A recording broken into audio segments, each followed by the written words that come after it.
Putting up. All right, 1 second. I just had something stupid pop up on my screen.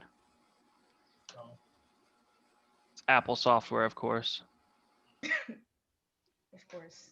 All right, so we ready? okay, 1 second. It's loading up. Yes, we are live. But let me hit record. And we are recording in 3, 2, 1. Hello, governors. Welcome to episode 20 of the second season of the Gamerish Group podcast. I am Michael Brevard Decker, aka Captain BD, aka the Hick, aka Miss BD if you're nasty. I have my illustrious group with me, as always. So you guys know these guys. They need no introduction, but let's go ahead and do that anyways. Felice Cat, welcome to the show. Oh, I'm sorry, I messed up. Let's go ahead and see what we're wearing and everyone tell us what you've been playing this week. Pokemon. Pokemon. Obviously, I'm wearing a Pokemon shirt. Recently this week, I have been playing Spellbreak, which I think is actually pretty interesting. It's like Apex meets I just Magic. re-downloaded it, so I'm ready. Thank you, finally. I did the tutorial. I downloaded it on Switch. Oh, I'm supposed to do that too. I gotta do that actually. Thank you for reminding me. It is different. Oh. So yeah, so for that one, I'm gonna have to like link up with you guys because I don't really totally understand what's going on. Yeah, it's a lot to learn, but easy to master. Well, no, it's easy to learn, a lot to master, I should say. Yes. So have you been playing anything else? Did you get on a server for some Red Dead? Yes, actually. I realized that not only was I just playing one part of Red Dead Online, that there was so many more things. Like I went into the parts where like they're like quick games. That was like a lot of fun. Like just murdering people. It was just, I mean, it sounds bad, but I mean, murdering people's fun. it was just a lot of fun, and I'm waiting for you guys to play. Like I know we're gonna do Fall Guys at some point in time, stream that live. But like I'm waiting to play Red Dead with you guys because like I just be murdering things, just everything. Anything else you've been playing? No, just that and Overwatch, my usual ones. You still keeping the same main? Yeah. I'm just waiting for something else to come out, actually. That's where I'm at right now with that. Because it's like, I'm so excited about all these things that we have to talk about. So it's like, I want that. Yeah. So with Red Dead, when we were trying to play, I found out that the reason I couldn't get on a server was because there's a lot less people playing because there's a lot less servers going on right now. So it's something that's going on to where there's less people playing, there's less servers, but when you do hop on a server, it's supposedly a much better playing experience than what it was before. Don't worry, we're getting that PS5, Xbox Series X re-release soon of Red Dead, guarantee it. Of course. All right, so who's up next? Usually somebody wants to go last. I don't mind. E, you going next, or you want me to go? All right, I'll go. I'm wearing a Spider-Man shirt. I've been playing Skyrim. That's pretty much it. Okay. How far have you got? How far have I got? I'm trying to remember. I haven't played in the past 2 days. I've been recording them and adding the audio. I'm completely blank. I'm out of the rat ways. I got that guy. Oh, we went to the wall. What's the dragon wall? Yep. I got the blades, armor, and, okay. the sword. That sword, that dragon's bane or whatever. Yeah. And gotcha. I think like right somewhere a little after that. Okay, yeah, you're quite a bit farther than me. Yeah. All right. So we're still talking about maybe doing some Red Dead. Are you interested in yeah, probably hooking up on that and some online action? All right. Gotta get him before his online cut out. So yeah, really. So Dre, what you wearing, bro? So just since Borderlands making a resurgence with their DLC this week, decided to wear the Okay. Borderlands 3 shirt. You know, yeah, with that cluster, well, I guess Fuster Cluck is what it's called, but of course we're all gonna remember it because it sounds like cluster fuck. So I have the DLC because I have the season passes, but I have yet to beat the game. Shame on me. I think that should probably be my last thing. I should probably go into finishing that next, but I finally beat Ghost. Oh Um, yeah. Hell of a game, man. yeah, finally beat Ghost. Good Don't job. want to spoil nothing for Felice. Finally finished Tell Me Why episode 3, which was the Nice. final episode, which was good. It was kind of a anticlimactic ending, It the way it they ended abruptly, didn't it? yeah, it's kind of abrupt ending, but I guess for a game that wasn't as big as Life is Strange 1 and 2, you can't expect too much because you were really going back to the same places over and over again. But still like the story, just wish the ending ended a little differently, you know. Also, Avengers still doing some of that right now in the end game and stuff, and I want to go into more detail with that on an episode of. I think the Gaming Addict is about to come back because I have a lot to talk about.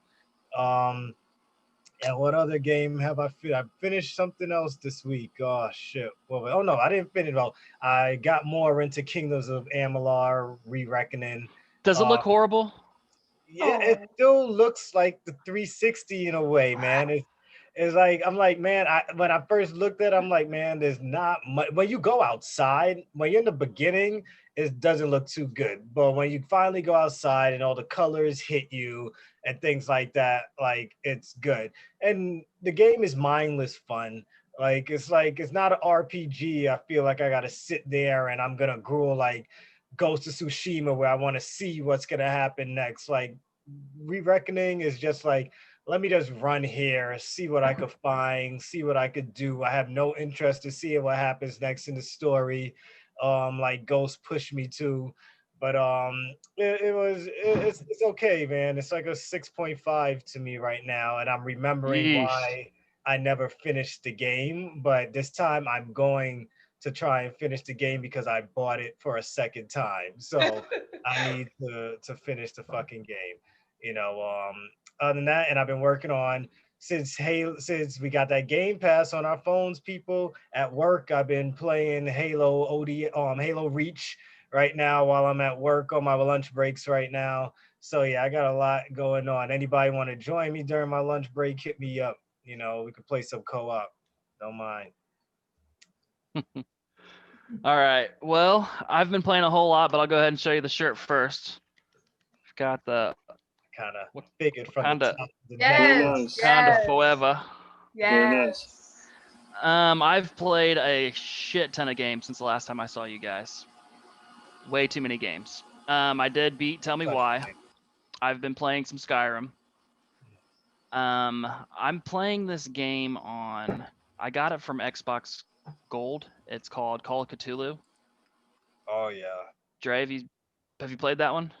I didn't play it yet, but I know what you're talking about. So I'm making the comparison to the Don't Nod games, but it's not that type of story or anything. But the gameplay is kind of like that. It's like Don't Nod to me. It feels like a new age kind of point and click, you know, and Mhm. that's what this Call of Cthulhu plays like. So I've been enjoying that quite a bit. I've been playing Street Fighter 4. I'm not really happy to admit that, but I'm trying to just run through the story. That game is trash. It is not a good game at all. It's not, dude. Like if you can do a good quarter moon or a half moon, or if you can just hold back and then hit forward and then an attack, or hold down, up and attack, you can figure out anybody's shit in like 3 seconds. It's ridiculous. I wish I could figure out some type of shit in that damn game. I It's a can't. bad game. Like I just want to make it to the story. I just want to know the story, and it's not even a very good story. Mm. Yeah. Um, Geez, what else have I been playing? I've been playing Fall Guys. Not a whole lot. Oh, that's what I've been meaning to tell you guys. I've been playing a lot of Animal Crossing. Yeah. whole lot of Animal Crossing. Yeah, I'm back on it. I'm back on that grind. So I bought like 500,000 worth of bells Sunday, looking to get, or worth of turnips, looking to get in that nip trade. The highest I've got this week was about 58, so not looking good. I'm have to hit the dark webs for some good nip deals. Fleece, do you play Animal Crossing? I do actually. Okay. I haven't been playing it that much recently. That's why I didn't mention it. I have been like on our Discord. I have been making people sign up to be part of our Discord because there's a whole Animal Crossing section in there with like we used to be wild. Yeah, it used to yeah, be going I hard. read that. You guys get it in that. But yeah, so I've been like making people join that because they're asking me about Animal Crossing online. So like I need to go back to it because there's this person that's always giving out free stuff in the Discord app, and I want the free stuff. Oh, I'll give you. You come over to Lonely Island. I'll give you some shit. You can definitely. We were notorious. Everyone was notorious for giving away free shit in our Discord, man. Except for me, because I was behind everybody else. So I just came to steal all your fruits and sell it on my island because I just needed to make some fucking money like all the rest of you were, and I wasn't taking it as seriously as everybody else. So I was the island dweller. Don't invite me to your island unless you feel like you have enough secured that Dre won't steal your shit. Okay, anything I can pick up, anything I can take, I will take off your island and you go and sell that shit. You know, because I'm all about the money. All right, I need my bells. You know, I don't care how your island looks. I don't care how beautiful it got. I'm there to steal your shit. You know, so we lost Mike. We lost Mike for a little bit. Oh shit. So, yeah, he'll be back. I'm sure he'll be back soon. I thought I heard him cut off. Like I heard him cut Yeah, off. I heard he froze. He froze for a second there, and so since he froze, you know, let me get into whatever else he wanted to talk about. I'm just going down our rundown. People bear with us for a second because sometimes shit like this might happen. You know, boom, boom, boom, boom, boom. Here we go. So since Mike didn't get to finish, the first thing he wanted to talk about was Nintendo, since we were still talking about Animal Crossing anyway. So Nintendo, like I think I brought this up probably last week when they gave us the news on 3D All. For those who don't know, tomorrow Nintendo Super Mario 3D All Stars comes out. Hope you pre-ordered your shit if you get it physical because there will be limited copies. And even now, when I tried to go last minute and see if I could get one copy, because I forgot I was gonna download it. Then I'm like, oh shit, everybody in my house has a Switch. I'm not giving everybody my Switch to play Mario on, so I might as well go get a physical copy so all my kids get a chance with it. And blah blah blah. So I went to try and get one, no longer available. So I have no choice but to download the game. But I'm gonna download it on their mother's Switch. Fuck it, I'll play off of her Switch, or whatever, you know, or put my profile on everybody's Switch and they just download the game and take turns. So I guess what do you guys feel about greedy Nintendo fucking restricted copies of this? Because of course, you know, there's so many reasons why they did this. I don't want to go into all of them because there's a lot of shit I could say right now. But because I say too much, I'll let you guys speak first. You know? Please, you go, because I really don't have much of an opinion on this. Coming from primarily a gaming background, because I used to manage a GameStop for like almost 12 years. I just know for a fact that this is just something that they do all the time. They do it with everything. Every time there's this new Pokemon game, like a really good Pokemon game, they do the same thing, or Mario, they do the same thing. So in reference to the greediness, it's like we allow them to do this. We put them in a position of power where they can do this to us because I think, Dre, you said it on our quick hits the other day. You said that they're literally going to continue to do this because we allow them to do this. Exactly. We do allow them to fucking do this. Yeah. Because if say Mass Effect, that rumor is real and the Mass Effect trilogy is coming out later on in November, October, like it's rumored right now. If God forbid EA came out and told us all 3 Mass Effects will be available in their original form. No enhancements, nothing like that. We would fucking flip. Even though we're still getting those 2 great games, Mass Effect 1 and 2, we would fucking flip. The internet will go in on EA and say, don't give us this half-ass bullshit. But let Nintendo come out and give us 3 games that have no type of enhancements other than you're not swinging a fucking nunchuck, and we're gonna say, oh my God, we're getting 3 new Mario, not even 3 new Mario, we're just getting 3 Mario games in one. But if we wanted to bitch, Nintendo said, shut the fuck up. You know why you gotta shut the fuck up? Because this is limited quantities. So you either talk your shit and not be one of those people to have this game on your Switch, or you nut up and shut up and buy our shit and make sure before March 31st of next year, you could say you have this game. Because while March passes and the end of the year is going, and all your friends around you are talking about, oh, I'm just playing Mario Sunshine right now. Oh, I'm playing Mario Galaxy right now. You're like, oh, I missed it. That's what Nintendo wants us to think we're gonna feel like when it's all done. And I wish I could say, fuck you, Nintendo, but I can't, because I'm gonna buy it. Because I can't be one of those people that don't have the game. And that's the mentality that we have when it comes to Nintendo. We're enablers. I'm tired of us being enablers. I need just somebody to stand up to them. And I just can't be that somebody. I just can't be that somebody. All I can do is talk shit, but I can't be that somebody. And you say you have nothing to say on that, right? So I'll just move on. No, right? I mean, you make a good point, though, that if it was any other game and any other company, people would be bitching and moaning about it. Mm-hmm. I don't know. Nintendo just has that whole... Crash came out and we had to pay just for regular Crash for $60. No, yeah, but nobody does that. That's the thing. Mm-hmm. Nobody does that. Nintendo has that hold on people that they get away with that. Call of Duty does that. Huh? Call of Duty does that. Well, no, but they remastered the graphics at least when they come out with a new game. Yeah, Modern Warfare was remastered. Yeah, that was. I was gonna say Halo also, but it was like even with Halo, you were able to press a button and go between old graphics and new graphics on Halo. Like they at least did all of that, but Nintendo's like, no, we have Mario. We have Mario. Like we even let them get away with no Breath of the Wild 2 this year. If let's say fucking Cyberpunk got pushed back 3 times already. If Cyberpunk got pushed back one more time this year, we would have flipped. If Nintendo pushes back Breath of the Wild 10 times, everyone's gonna be like, oh, well, at least the game's getting more polished. We're not gonna say shit to Nintendo. Hey, how many times was Breath of the Wild? Hey, how many times was Breath of the Wild pushed back? The first one. The first one. A lot. Bad time. Yeah, it was pushed back for years, man. Like Breath of the Wild was pushed back for years. And did people?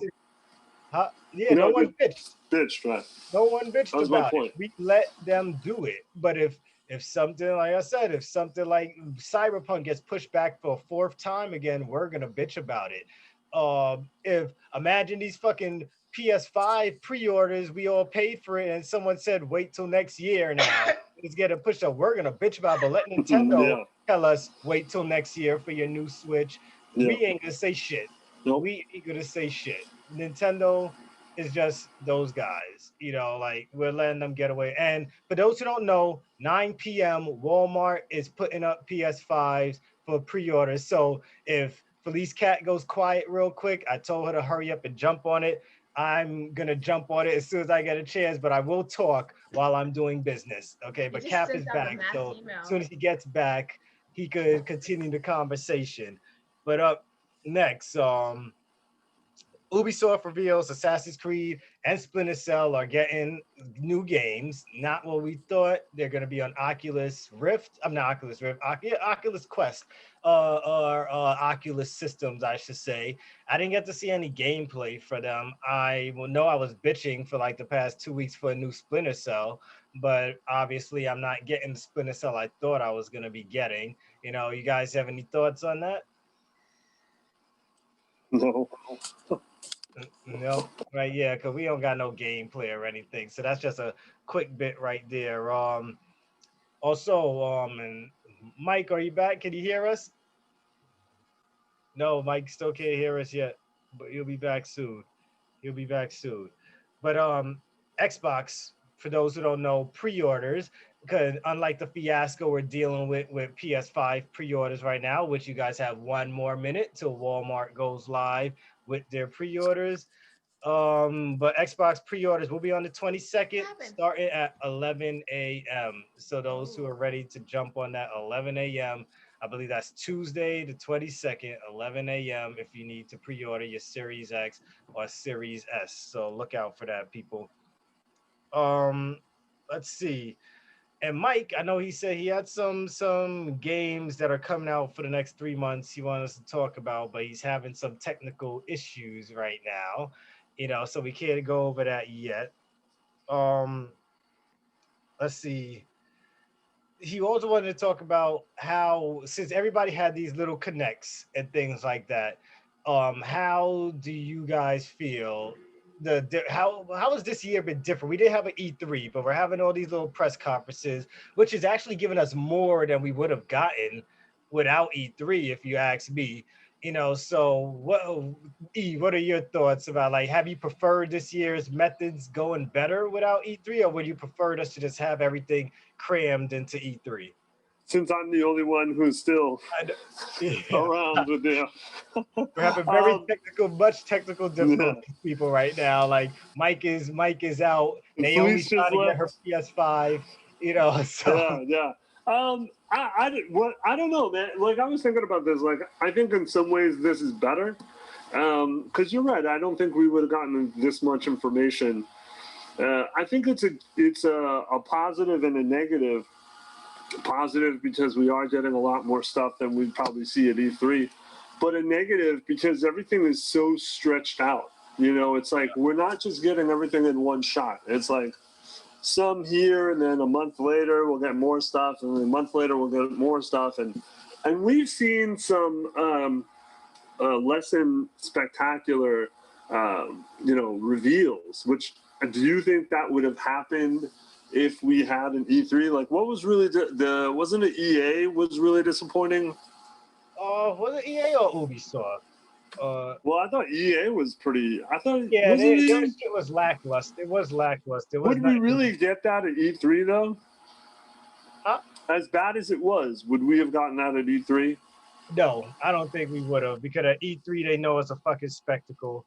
Because you have an It's audience. Because with an Yeah, audience, you're expected a certain amount of something.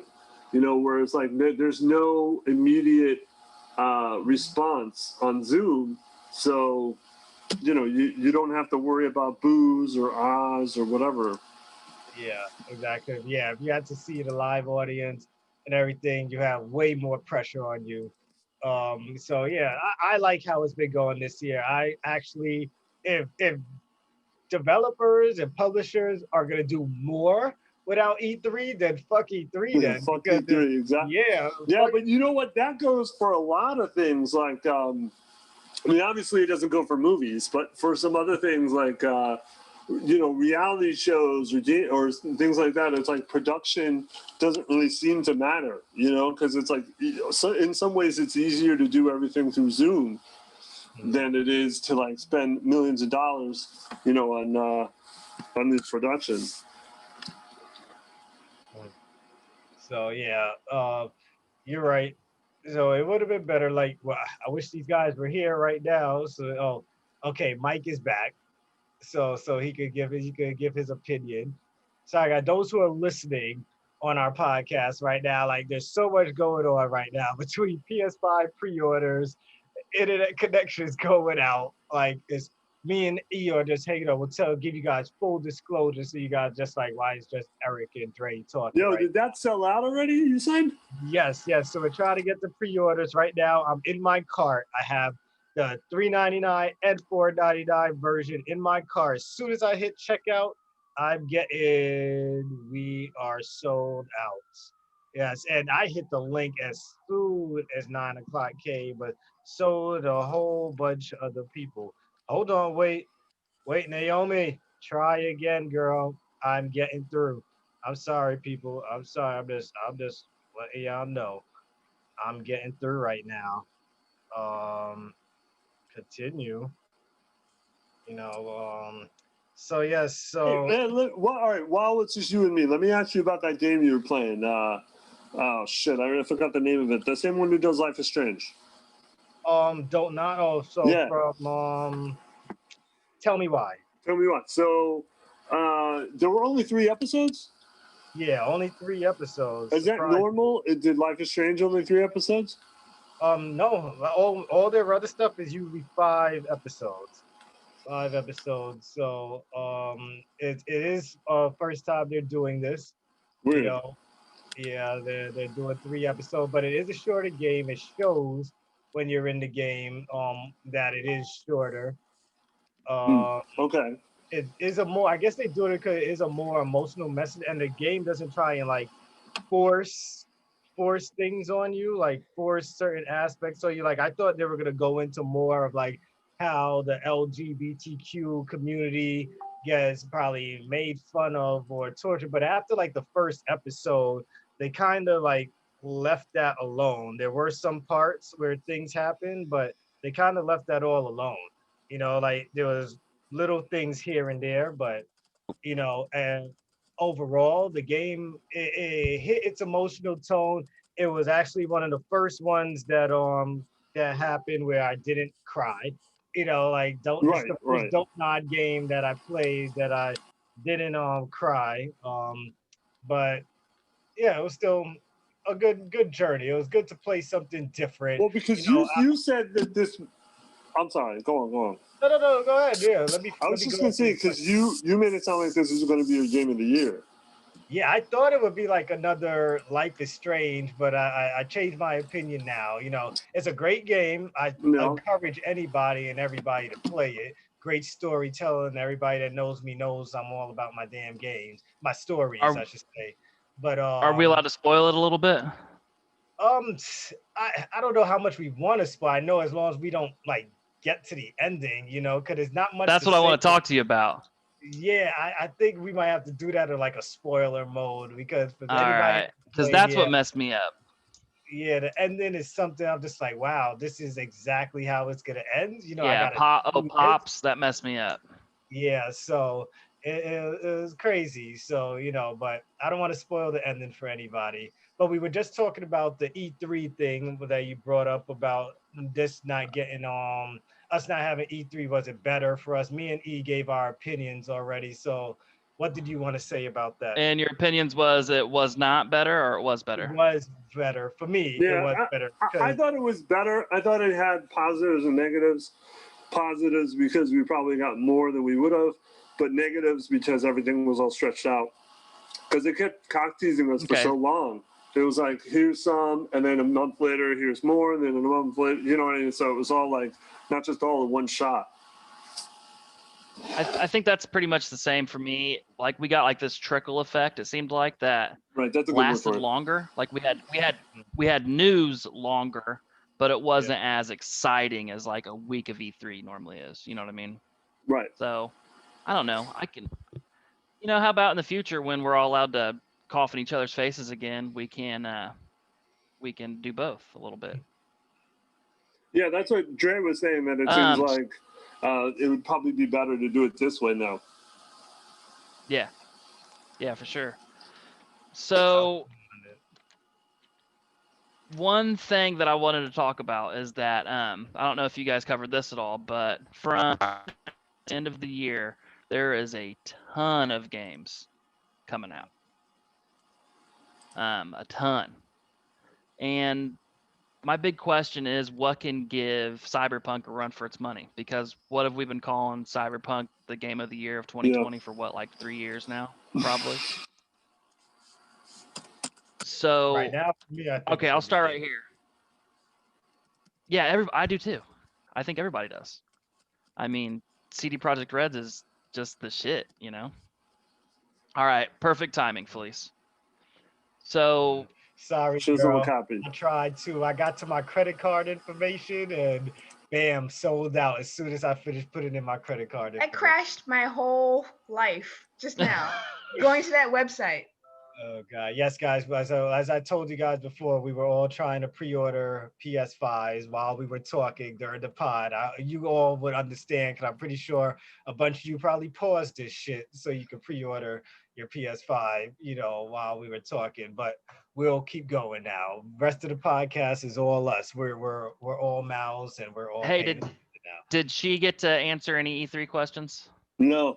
Oh no, she didn't. Felice, as far as how you feel about what happened this year, COVID, as far as us getting the news, the way that the news was delivered to us, Yeah. and like all the reveals, all the showcases, the EA Play, the Ubisoft forwards, yada yada yada, Stadia Connect, Nintendo Directs, mini Directs, blah blah blah. How do you feel about that to an E3? Do you like one more than the other? Well, What's up? each year I used to go to, the last few years that I was at GameStop Mansion, I used to go to the conferences. So that for me had like a really big impact on how I've used E3. Oh yeah. So knowing that even if I've never went to E3 specifically, being at home, knowing what they experience because I've experienced something similar through the GameStop Expo thing, I know for a fact that E3 is a big, huge performance thing. So watching it on TV, I mean, it's not that bad. It's just I feel like they do less. They do less work. I feel like because they don't have to do they have to do wow factor, but it's to your TV. It's not like just a bunch of fans and audience just like hyping them up. So Well, like you don't get who's any of that. talking. If it's the big three, well, other than Nintendo, Microsoft and Sony got the audience. Yeah. So I just feel like I do miss E3, but at the same time, like I feel like they kind of got it off this year because of, sadly, COVID, obviously, but like they got to do less, which Think so? I thought they did more. no. I feel like they did less because E3 wasn't just E3. There was PAX, there was E3, there was these was it Gamescom or something else? There was EDC. There's so many different things, and they got to instead do it in a way that was like on their terms, and they only showed us like X amount of games. At GameStop Expo, for instance, and I gotta stop saying GameStop because they can burn in hell, but at the Expo, literally, there's so much content, and like you don't even know where to look. And I feel like this is like it's like less. I don't know, it's less. I felt we got a lot more shows this year because of no E3. They were able to even if they were supposed to put everything they showed us into one show and now they just were able to split it up, at least they were able to give us a better presentation. And another good thing that came out of this year is that the whiners of the internet showed them that they have that, hey, look, let's put this halfway and now we could do things. People were learning off of other people's press conferences, right?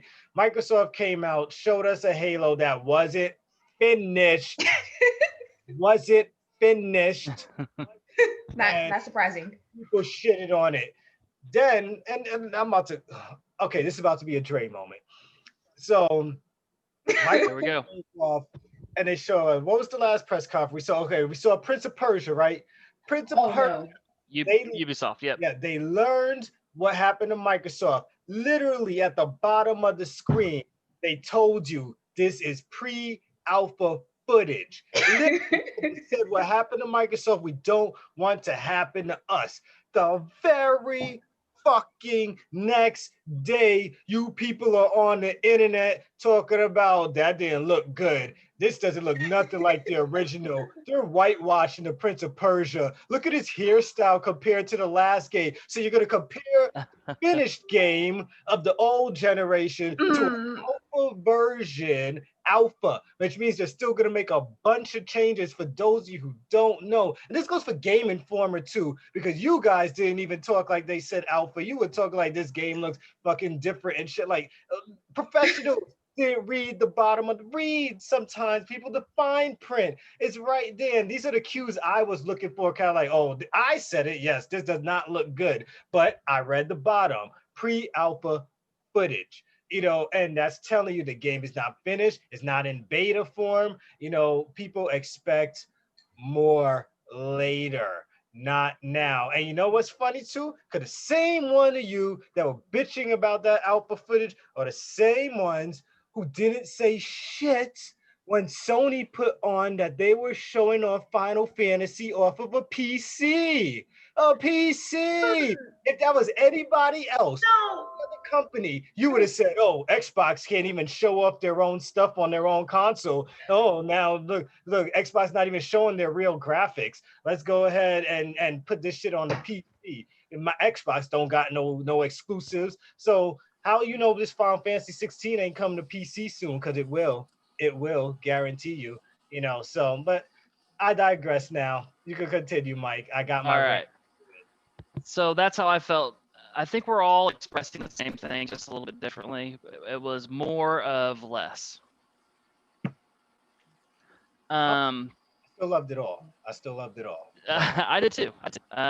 Some of it, there were some weak moments. Some weak moments. And then in the beginning, it was weak. It seemed like it took a while for them to get like the wheel of turning, everybody. So anyways, I digress. I'm going to bring it back to what I was talking about right before you rejoined us, Felice, and Cyberpunk 2077. We have been saying that this is going to be the game of the year for 2020 for about the last 3 years.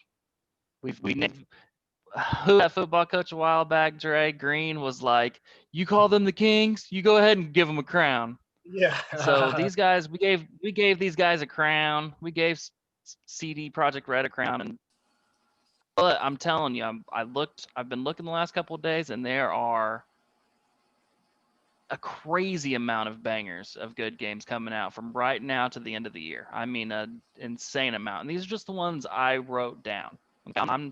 Only DLC that I have in here is Destiny 2, Dying Light. Yeah, wait. I'm not adding the Fortnite new season. I'm not adding any games new season. Not like Fall Guys new season. I'm not adding that. These are all just titles, except for Destiny. So, anyways, I digress. You guys stop me and tell me, or just if you hear something, be like, "Oh, I want to play that." That might give Cyberpunk a run for its money. But I just want to go through this list. You guys can hear this shit out loud. September, tomorrow, 3D All Stars comes out. That's tomorrow. At the end of the month, the Mafia Remastered. That's the one I'm wanting to play.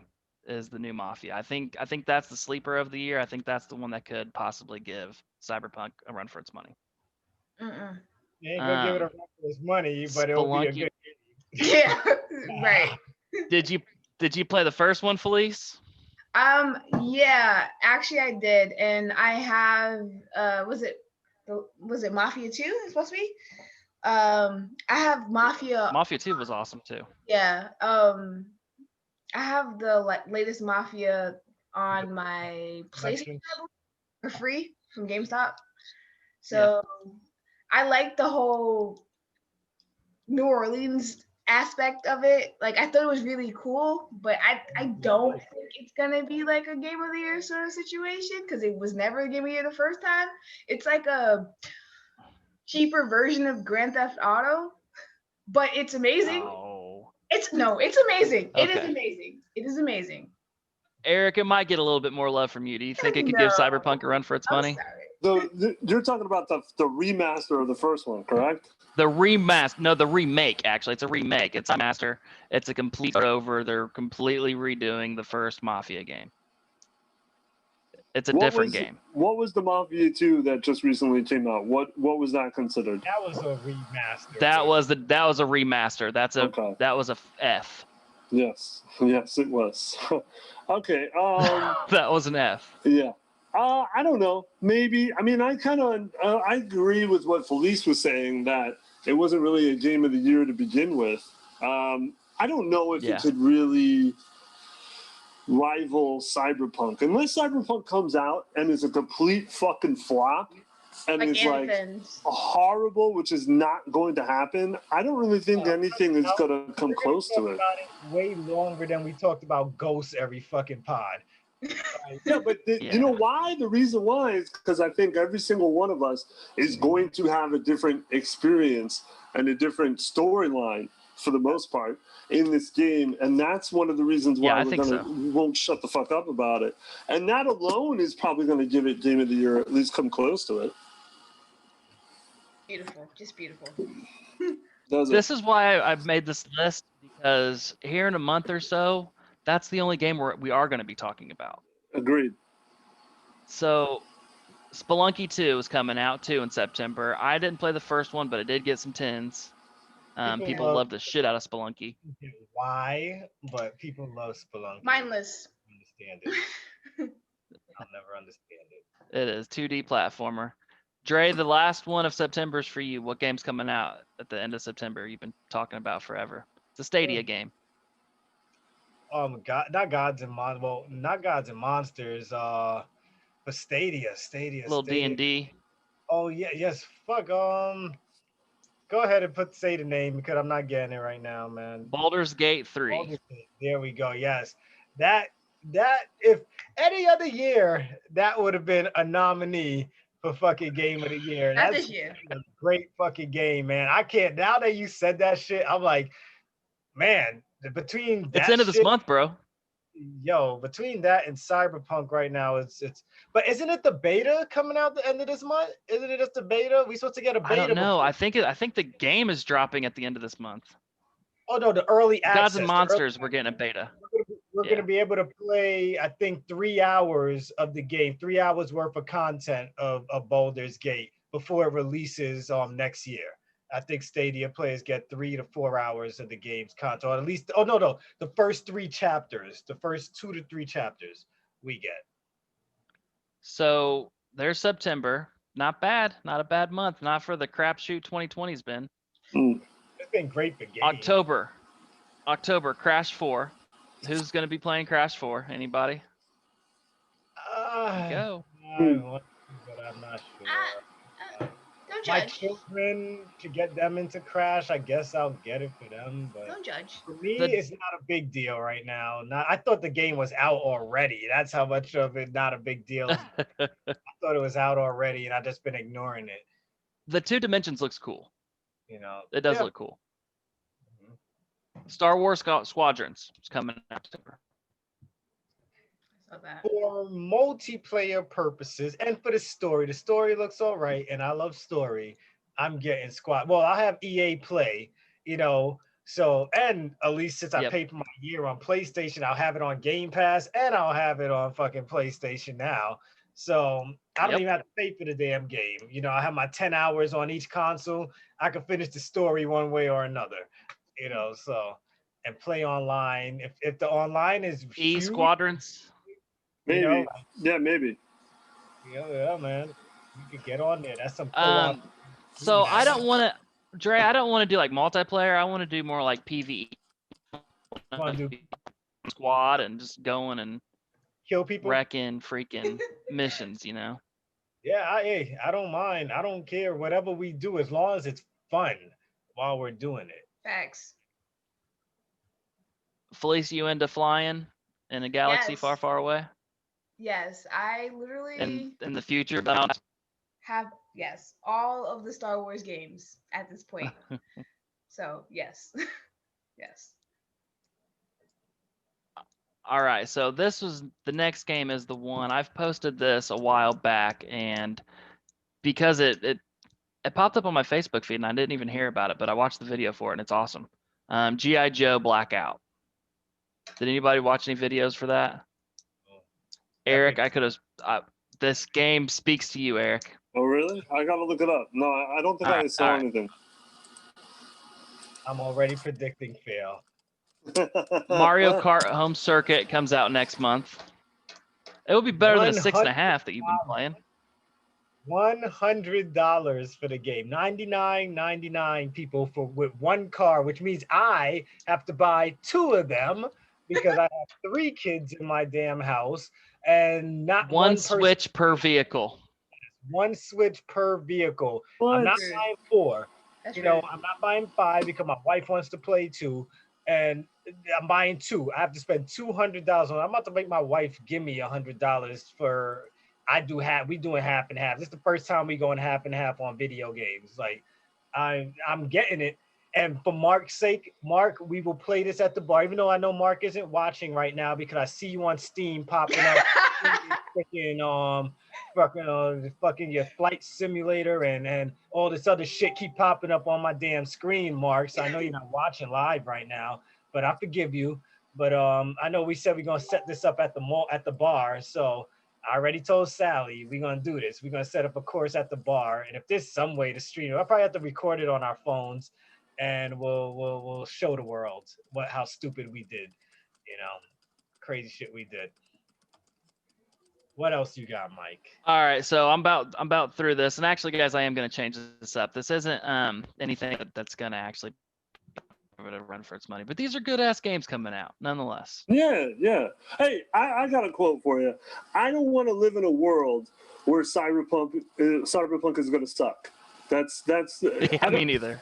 So yeah. I mean, it would be the biggest disappointment of the fucking millennium if that game didn't do well. Cyberpunk is nothing less than a 9. Nothing less than a 9.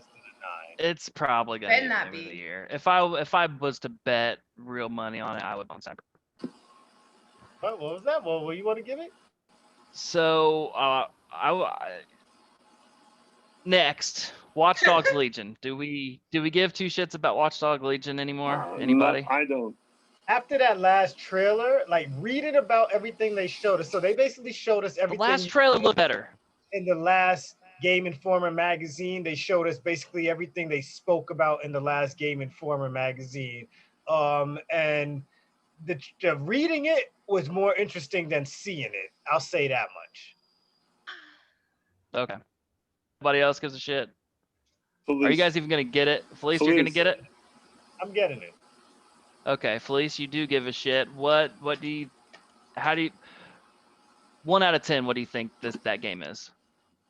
Probably a 7.5. Okay, that's playable. 7 seems like a safe bet on most of these games. Part of me hey, G.I. Joe's a 9. I'm telling you guys, look at that one. I don't know, man. I just looked at it's $40, which is good because it doesn't look any more than that. It looks like a mobile I'm gonna play it on the Switch, so it doesn't like make me feel too bad. Like, it's supposed to look like this, All right, Pikmin 3. I know this isn't a new game, but like, yay! I already lost memory that game was even coming out this year again. I'm gonna buy it, but it's not like something I'm hyped about. I'm not hyped about. It's just another Nintendo only game where Nintendo's like they're gonna buy it again because we're Nintendo. So yeah, I'm gonna get raped. Yeah. So Felice is gonna play Pikmin. I'm not gonna play Pikmin. Dre, you're gonna play Pikmin because you play every game. November. Now this is the crazy month. Out of those games that I listed, I think I'm gonna play probably 3 to 4 of them. Are you getting Watch Dogs? Yeah, I don't know. I really don't. It depends. It depends what I'm already in. You know what I mean? If we're into Squadrons real hard, if I actually get into Baldur's Gate, I think Mafia is gonna be November, guys. So right off the bat, Valhalla. If there is a game that will give it's Valhalla. Cyberpunk a run for its money, it is Valhalla. Okay, I agree with that. Valhalla is gonna flop. You think so? Really? I don't think so. Valhalla is gonna flop. I don't think so. I don't think so. Well, who says that then? Charlie Bedford. Oh yeah. He was knocking off of For Honor, and that didn't make that much sense to me. Okay, but you know what? Maybe he thinks it's gonna flop. That's his opinion. That's cool. I think Valhalla is gonna be awesome. The one thing that looks like they fix is all the quest fetchy stuff, the fetch quests and stuff. All the freaking you. RJ, you know what really bothered me about Odyssey is you had to be level 40 to go fight these people. And if you weren't, they would demolish you. So you'd have to go through and get every single thing on the map cleared out enough and then move on. That So was this my game's not going to do that. buying the game on Stadia was I didn't feel like doing all the side quests over again, but when I had to do something, one of the main quests that were tough, it's like go back and do 10, 15 side quests before you come back to us.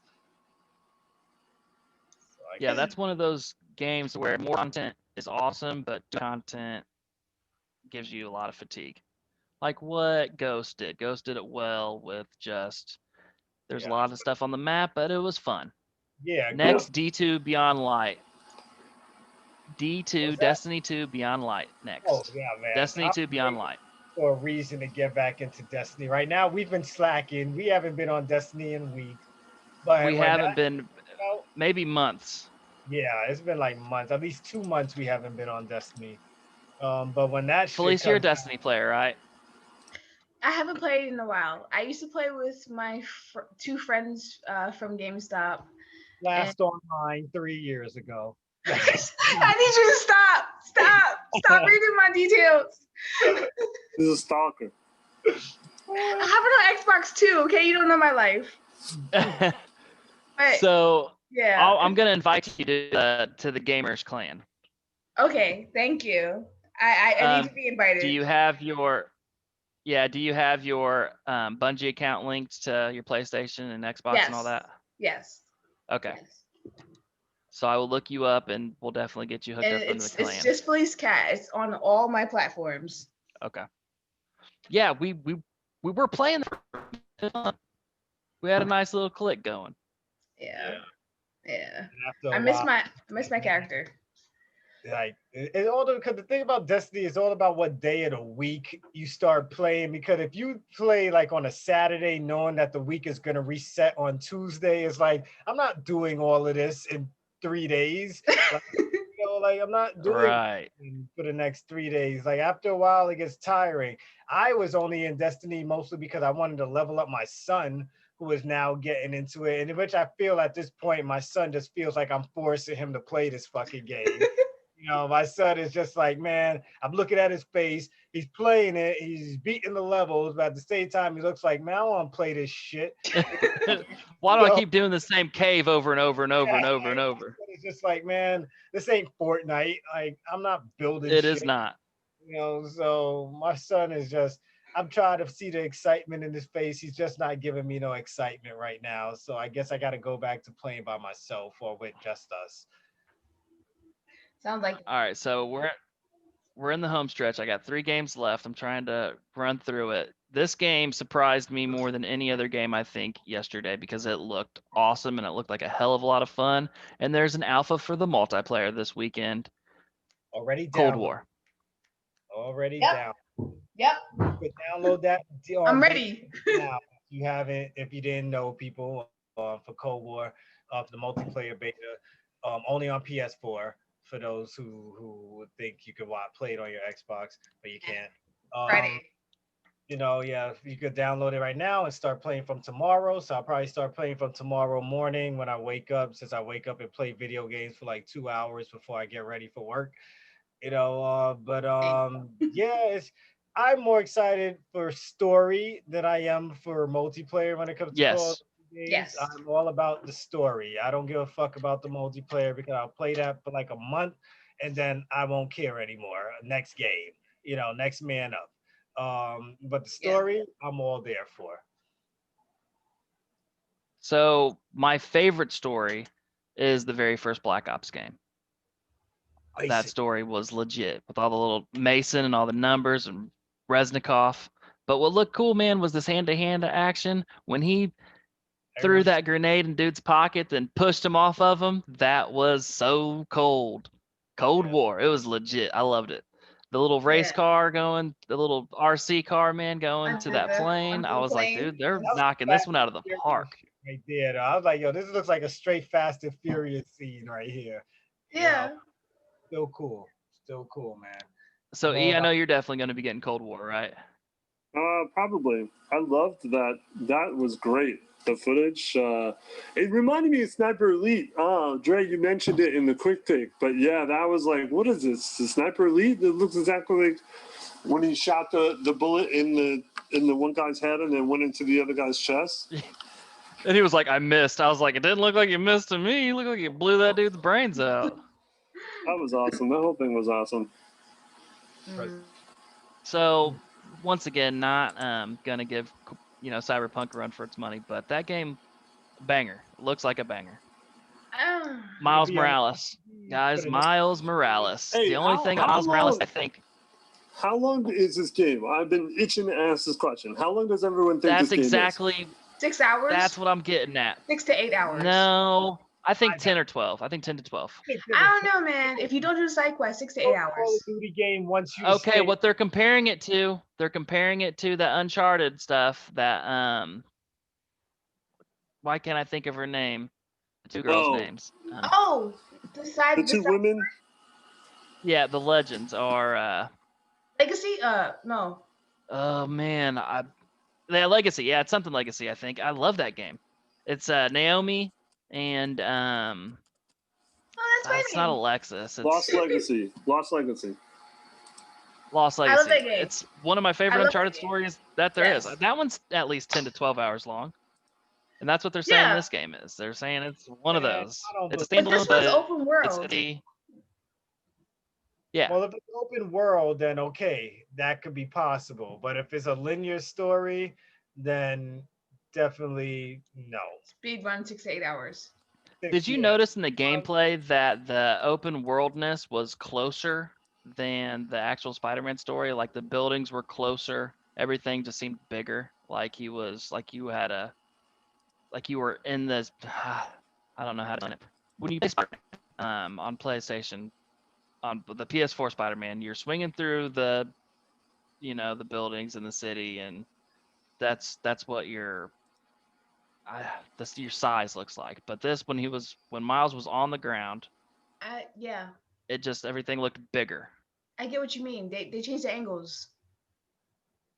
I don't know. I was just amazed by how he had all these different powers now. Like I was like, yo, where are all these extra powers coming from and shit? Well, So, he's always like him going invisible. Well, he's and the always electric had the shock, camouflage, He's always right? had that. Yeah.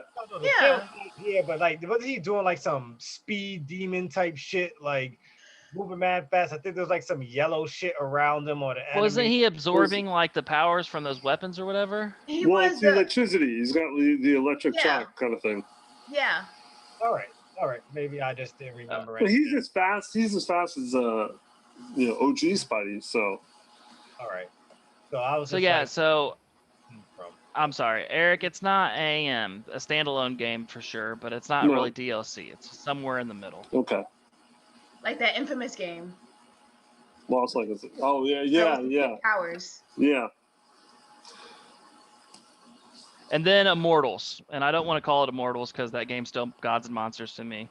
I didn't talk to you guys about that last week, but damn, that looks just like Breath of the Wild. That Yes, it looks like does. Ubisoft's Breath of the It- Wild. Yep.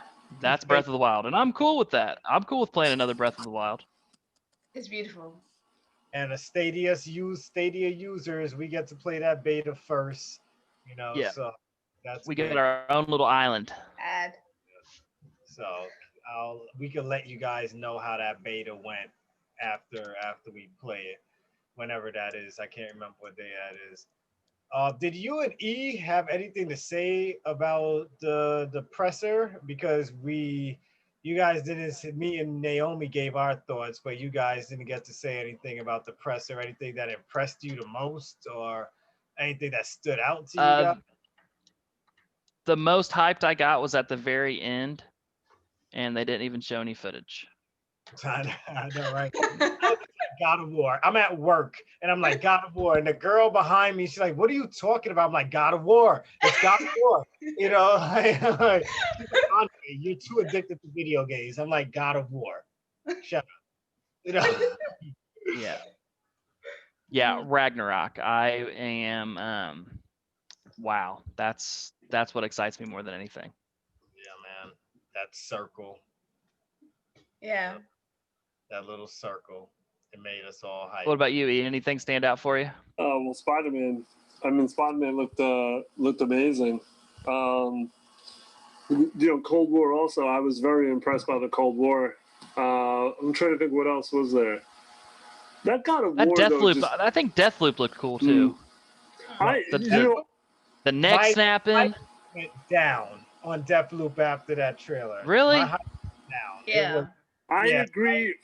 Felice, I agreed with what you said. It did remind me of Fortnite. But that's what a lot of these games are doing. They're just like copying off that style and then just trying to improve on it. Also reminded How me can of you get tired of an art style? Exactly. I don't understand that. Dishonored too. It looked like Dishonored in a way, in some ways, when he was running around. Yes. I was just like, yo, this looks like Yes. Yeah. Dishonored. I see that. Oh, Or but that old school game Wanted. the game. I was at an 8 before. Now I'm at a 6 when it comes to Deathloop. I'm at a 5. I don't know. I'm thinking 7s, swimming in them, need to see as Dre more. says. But yo, did we bring up Naomi? I forgot last night. I think we forgot to bring up Harry Potter. Did we bring up No, Harry you No, brought I it up. spoke with No, Harry you Potter. brought it up. Yeah. I spoke of it. Okay, That's all right. my thing. Yeah. And that's the one. I was. Bring up Harry Potter. It was Harry Potter. That's another one. It's between Harry Potter and Spider-Man. Those are the two I was really excited about, actually. So this Harry Potter RPG was rumored for God knows how many years. Yeah. I think we were still working at Sony together when this Harry Potter RPG was talking about. Like, it's that long, and for us to finally get it, like fucking, It looked good. It looked really good. So good. like it's gonna be great, man. To finally have a Harry Potter RPG. See how this is gonna play out. You Open know, world. I know it's the IP is Harry Potter, but this isn't really a Harry Potter game. Yeah. What was it called? Hogwarts. Hogwarts Legacy. I think it's thousands of years in the past or hundreds of years, something like that. Hundreds. It was like 18 something or whatever. Yeah, it's Hogwarts Legacy. But I'm pretty sure they're gonna use some type of lore. You know, everything is gonna mix into the main story. Oh, of course, They're gonna use some type of lore, and they'll be like, "Oh, this is that thing. Maybe one of our characters does something that leads to something Harry found in one of the movies." No, I don't think that's gonna, because the Hogwarts has been around for, I think, even before the 1600s. So Yeah, it's got a very rich history, and it's probably going to make a lot of references to things where the Harry Potter fans will be like, "Oh, that's what they mentioned in so and so," or I think that's just going to be. The book that wasn't in the movie will probably be more referenced in the game. Yeah, I thought that the 1890s made sense because of that is like their aesthetic at that school, anyways. I can't wait to go to Diagon Alley. There was a lot. Yeah, there was a lot in that looked really good. Yeah, I want to be an adult wizard. Me too. Yeah. I'm gonna do it. I'm okay with that. Yeah, I'm also part of the Harry Potter, like their website thing, and I unfortunately am Hufflepuff. I want to be a Slytherin. I better get in. I got Slytherin. Of course you did. I can see that. Thanks. I need a card.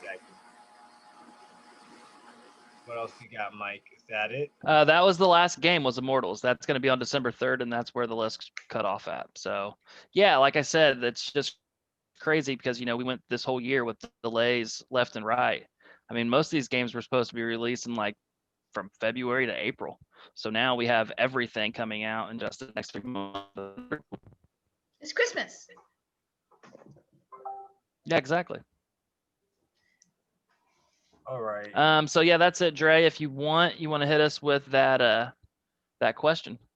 Well, before we go into the question, let me just mention, I guess, just some news that we should just drop some quick mentions on other news that we're not going to go too deep into part of. So you already brought up Call of Duty, available tomorrow now to download. Disintegration, one of the worst games of the year. Multiplayer servers are going out. Which I bought that game to stream day one. Got me a lot of followers and shit because everybody wanted to know how shitty the game was. And multiplayer didn't work from day one, but the servers will now be destroyed. Nintendo had a direct today. not a lot of things happening, but we did get two new Monster Hunter games, none of which are at the scale of Monster Hunter World, which is what I was hoping for. But the first one, what is it? Monster Hunter, what's it called? Let's see right here. Monster Couple of Hunter them. Rise. Monster Hunter Rise. I think it's gonna have two players co-op in it, and I think that's as far as they're gonna go. Two players co-op, and then they have a Monster Hunter RPG, Monster Hunter Stories 2, Wings of Ruin. So expect those coming next year. Other than that, yeah, Fall Guys had a mid-season switch up, so some of the stages are going to be switched up, guys. For those who don't know, and Oculus Quest 2 was announced. That's all I have to add. And now for our question of the week. So on the Gamerish Facebook group and our Discord, if you guys aren't part of it, we encourage you to join Facebook and Discord, of course. So you can catch that in the link that will drop in the description after this show is done. I posed a question this week. With all the next gen console news coming in lately, what factors into your decision as to which console you're going to buy or buy first, and why? And I said, please give full thoughts. Blah blah blah. We'll announce it on the pod as usual. So first we got one was from Mark. He says, for me, I got a new gaming rig, and with the new vid chips coming out, it's good investment / swap. It's about the mods for me. As for next gen, I'm gonna get both. Probably the Xbox S for the stream, since there aren't any titles on Xbox that make me want to jump up. And with the PC, I can just use that. PS5 for the exclusives still sells me. Then we had Eric, who said, I've always had a Eric with a PlayStation in C. my house. It's kind of supposed to be there.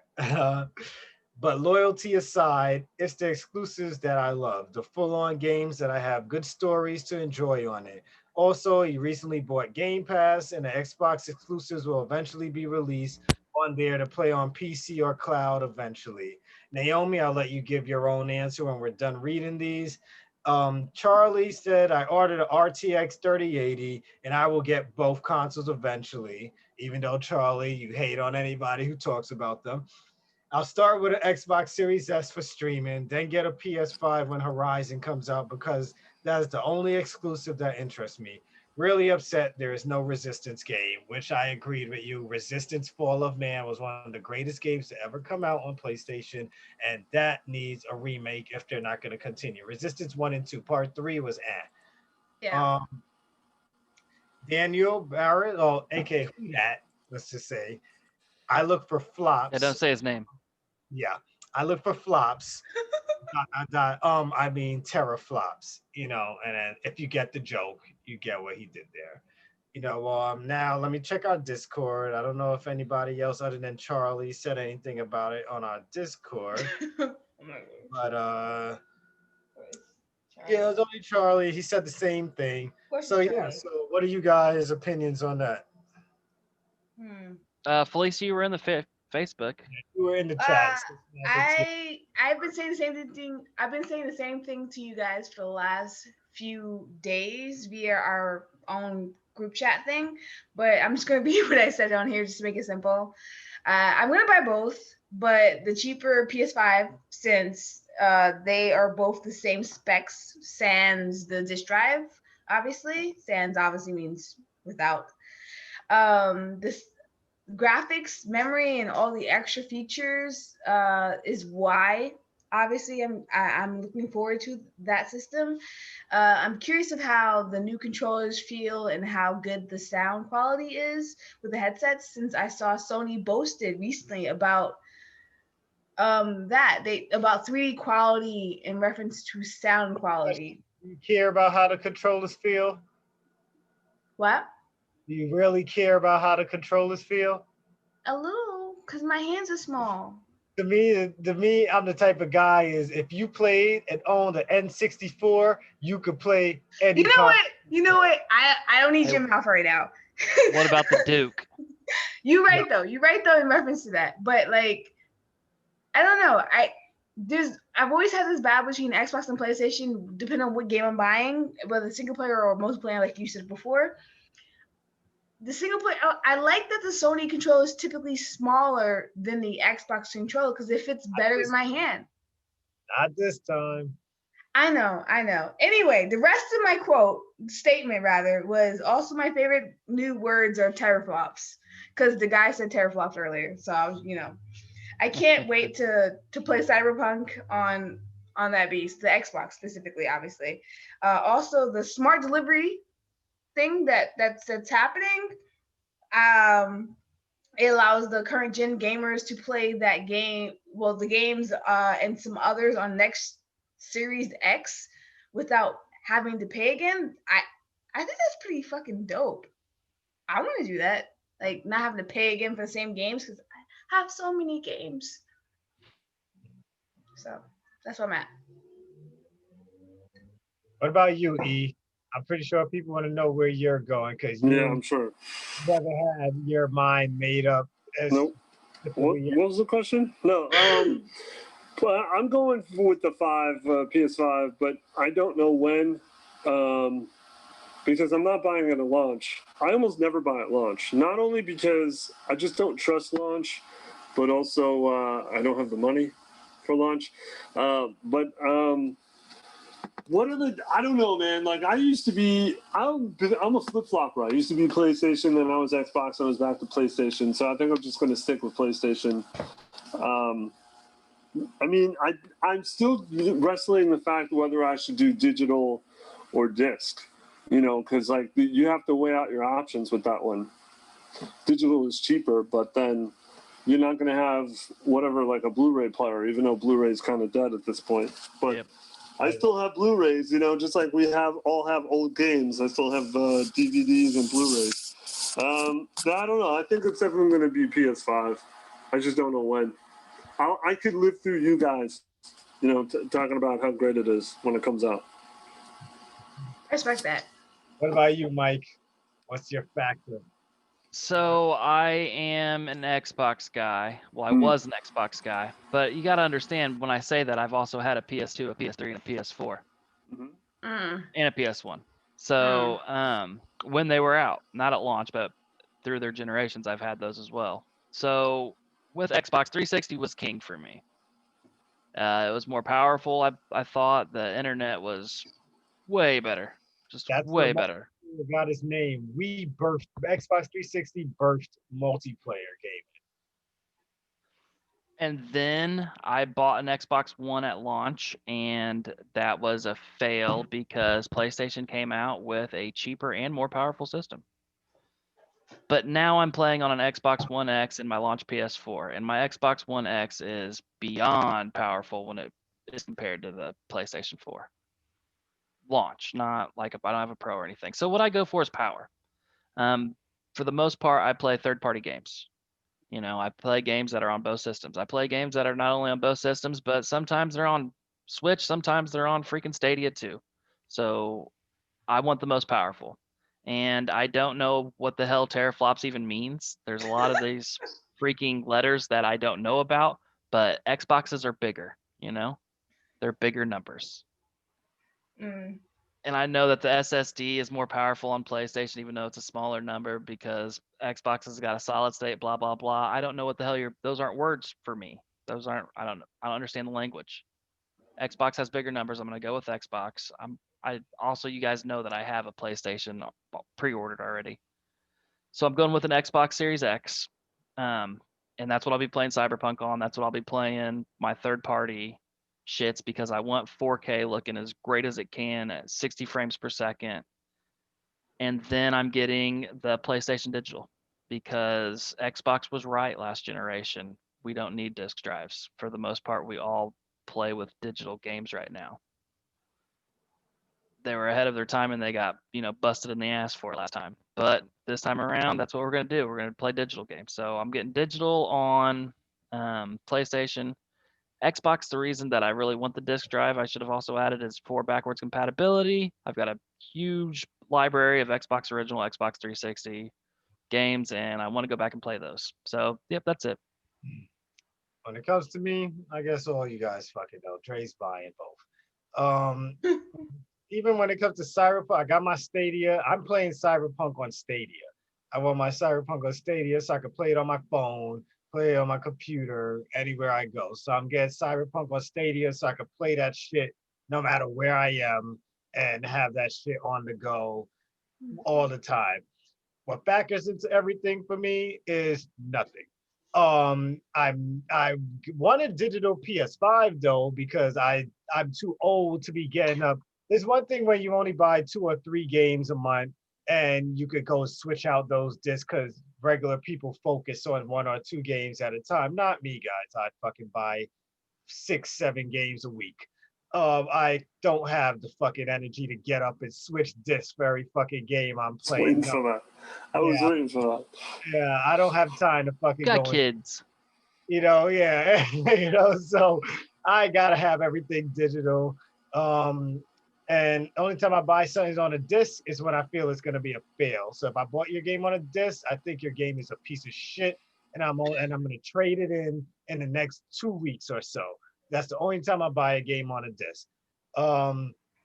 So other than that, yeah, I got my PS5, and I wanted digital because it's the same specs as the regular one with a disc. Unfortunately, I was forced to buy it with the disc, but whatever. Xbox Series X, I'm buying the big one with the disc because that one has the better power than the digital one, and I need the best power. And I'm even upgrading my TV. Like I'm about to get the newest Sony TV just so I could get that 8K quality when 8K finally comes out and stuff, and be ahead of the curve. Because even though everybody says 8K ain't shit yet, that's what y'all said about 4K. And now everybody has a 4K TV. So I'm getting my 8K TV now, and I'm gonna be ready for it, and hopefully get rid of this other Sony I have in my damn room, give it to my father, and then he gets rid of his shitty ass Magnavox down there, and but yeah, so you guys know I'm the gaming addict. Nothing stops me. I'm gonna go into debt if I need to for my games. I know that I have 2 PS5s pre-ordered, and when Xbox comes out, I have it pre-ordered, and both of those systems come out within a week of each other, which means I'm at least losing $1,500-$1,600 out of my bank account in 1 week. And it's gonna hurt me because I'm pretty sure I'm gonna pay bills the day before all that money comes out my fucking my fucking bank account. So, but I'm that type of guy. That's my crack. Games will always be my crack. I won't give my crack up for anybody, but I won't suck dick for it either. But so but, Thanks for the clarification there, you know, boss. but that's where I'm at. So we can move on to E's part of the show. Thanks for the answers. Yo, Dre. It was rated M, just for those who didn't know. The show's rated M for mature. It makes me think of that the Don't Be Man Society where she's just in the hood, the cheeseburger man. I got these cheeseburgers for you, man. I got these cheeseburgers for you, man. I can't with you. I was thinking of Bob Saget. Oh man. Oh shit, yeah. Bob Saget and Half Baked. Yeah. No, I You never ever watched suck that. dick for weed? Never watched that movie. I've lost out on that. I feel it's too late for me. Watching it, I feel it's too late for me. Why is it too late? You act like you're 60 years old. No, I'm just saying. I feel Kids like age you. back when people watch that movie, it's more relatable. So like I feel like if you watch it now, it's not gonna be as funny, as those who got to watch it when it first came out. My man Dave Chappelle is up in there, but Hey, who's doing next week's question? You. I think it's you, isn't it? Police hasn't done one yet. Okay, yeah, then there you go. There's your answer. Wait, me? Yeah. You gotta come up with the next one. Because you haven't done one yet. Dope. All right. Let's see. So we're gonna try to zoom, no pun intended, zoom by these entertainment news. So this week was a big week for casting news. So we had 3 big casting. Let's see. I think they were all Marvel related.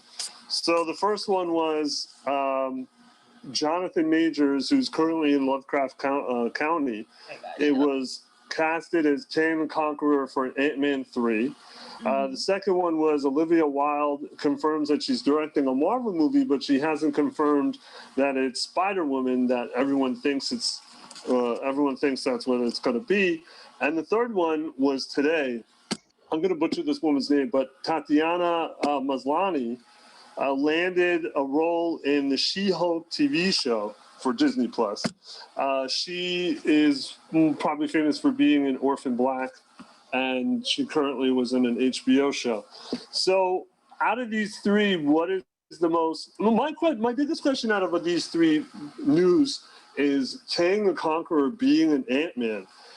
And I just don't understand why Ant-Man. Now, Andre, you had mentioned that you thought it was going to be like Thanos that, he was briefly shown in one movie, like at the end. But apparently, according to the article from comicbook.com, he's going to be a major character. Like, he's most likely going to be the major villain. So why Ant-Man 3? Dre, now that you know he's going to be a major villain, do you have another, do you have... It's going to tie into the Disney shows that's coming out with the Marvel characters. In some way, somehow, other characters are going to cross over into it. So you think the other characters from the shows are going to cross over in the Ant-Man movie? Or someone will be introduced that we're not expecting. Some were saying, I think some people were talking about they feel like this is the perfect time to introduce the Fantastic Four. I think they were saying during that or some shit like that is what I read. Some people Disney just got X-Men too, right? Yeah. So, but we'll see. I think we're gonna get a surprise during that movie. I don't think he fits in with Ant-Man. No, and that's my problem. Yeah, we have to get a surprise in that movie that we don't see coming. It'll probably get leaked before it happens, but unless Disney's real careful with this. But I think there's gonna be another superhero or group of people that are going to show up in that movie that we are not expected for just a holy shit moment, just like the end of Endgame when all the superheroes came together for that huge fight scene. Yeah, but why? I mean, I understand why they did it in Endgame, but to do it in an Ant-Man movie, like a lot of people feel that, I don't feel this, but a lot of people feel like the Ant-Man movies are the weaker of the MCU. So is that why you're doing it, to try to boost viewers or boost people to watch this movie? That someone else is going to be in this movie, like that people know, like we have now. Look at that. We're talking about it, right? We're talking about it. That's what they want people to do. Talk about it, and we're going to go watch it. And it might come to that point where the next time when that movie comes out and we do this podcast and like 2 out of 4 of us watch the movie, we're going to be like, we can't even tell you what happened. We can't even talk about it because that is going to ruin, like it might be that type of fucking movie, I don't know. What, Mike, what do you think? Kang definitely seems like overkill for Ant-Man. Mm-hmm. Yeah, definitely. I don't know the actor. I do need to watch the Lovecraft because, like I said, I've been playing that Call of Cthulhu game. He's like an up and coming. Yeah, he's like an up and coming actor. He's been in a few things. I did. Yeah, there was one movie that I watched. I didn't know who he was in it. I forget which movie it was. I don't know, maybe there's time travel. Yeah, I mean there would have to be. Kang, maybe there would have to maybe be. There's time travel. That's how they meet up. Mm-hmm. I don't know. Felice, you have what do you think about that? As a fan of Lovecraft Country, I want to say that Jonathan Major is amazing as an actor. He shows both vulnerability and strengths.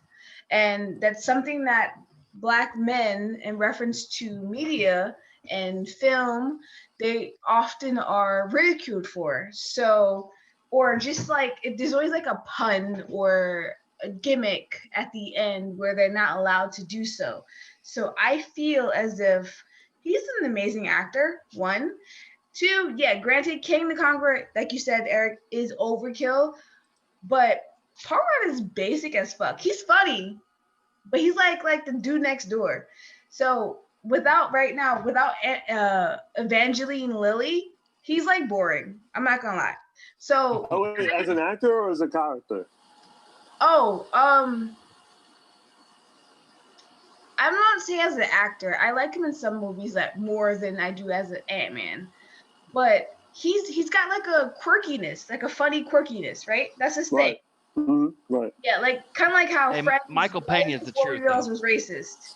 So I feel like having such a opposition of like a character as Jonathan Major, I think it would be interesting. And yeah, like Dre, you said, or maybe it was Mike, sorry, Captain BD. One of you guys said that perhaps it's like they're just trying to get viewers to watch it because Ant-Man is not as cool unless it's like mixed in with one of the other Marvel universes. I feel like that might be a thing too. Like Lovecraft is doing amazing and it hasn't been delayed like so many other shows. So like it's getting super good viewership. Like I'm watching this shit. This shit is amazing.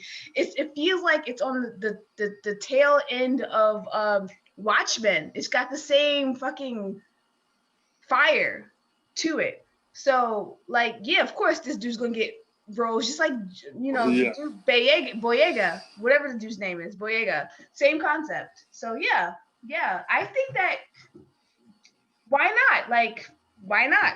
Let's just see what happens. I mean, it's interesting to see. It's going to be interesting to see what they do with Kang, but it just seems like Kang fits more in an Avengers movie. Yes. Than an Ant-Man movie. Yes. But definitely, if this goes through, this is going to catapult Jonathan Majors more into Hollywood. Yeah, because everyone's really talking about Lovecraft County, and like I said, he's more of an up and comer. But this is really going to like make him a big star, most likely. So the other two, like I said, Olivia Wilde is supposed to direct the Marvel movie, and then the woman from Orphan Black. I'm interested in She-Hulk, and I'm curious to see what they're going to do with this because, I mean, obviously she's like a normal person who turns into like this 6'10" green woman. So are they going to use CGI? And the difference between She-Hulk and Hulk is that She-Hulk, her whole life is just She-Hulk. She doesn't usually go back to being a normal person. She's just She-Hulk 24/7. And she's a lawyer, so hopefully they'll make it more into like a courtroom drama mixed in with a little Marvel hero antics. But, between the two stories, anyone interested in either one of them? Or is it just like whatever? My only complaint with this is what if they do the original Hulk versus the last Hulks that have been made when it comes to seeing how She-Hulk should be made? Because I know that Hulk has been recast so many times as different people, obviously, but like I don't know. Do we want to go like the original Hulk or do we want to go like the newer Hulk? Well, if it's going to be Disney Plus, then it's probably just going to be, Mark Ruffalo as what's it called, Professor Hulk. Big brain. Yeah, and that's probably. I mean, that actually kind of makes sense because the whole point of She-Hulk is she gets a blood transfusion from her cousin Bruce, and so as him being, the brainy Hulk, maybe he thinks that's a good idea, and then it ends up not being a good idea. But yeah, I don't know. I mean, it looks like they could probably get Ruffalo. So it's probably just going to end up being like that. I hope so. What about Mike, Andre? You guys got any with either of the Andre? You always have an opinion about something. So what do you? I hope this show does not fail. I want this to be a good show. Yeah, me too. I like the casting.